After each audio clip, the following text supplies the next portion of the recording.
Jij dan? Knakworsten. Je had gisteren van onze Mario. Ja, ik zie er heel goed uit, jongen.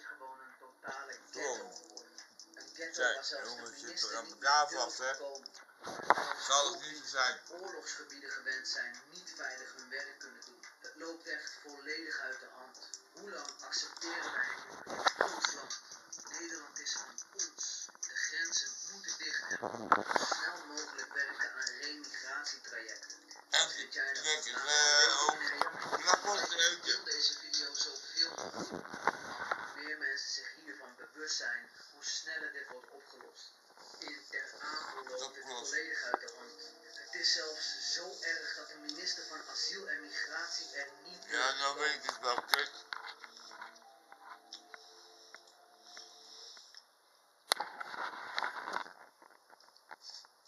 Wat een mooie momenten.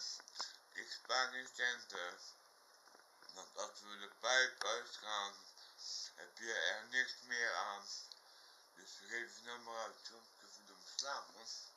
Daar naar bed toe. Dat is een mooie tijd, hè.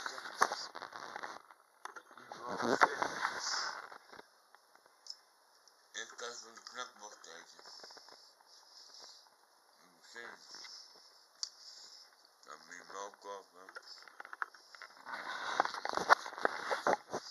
Nimco heet het.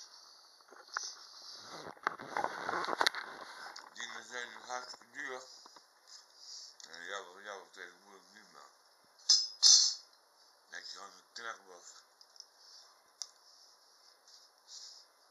Amstel. Volgens mij niet met volle mond praat ik, ik bedoel Ronnie. Niet met volle mond praten, best niet goed. Ik heb één ding willen zeggen.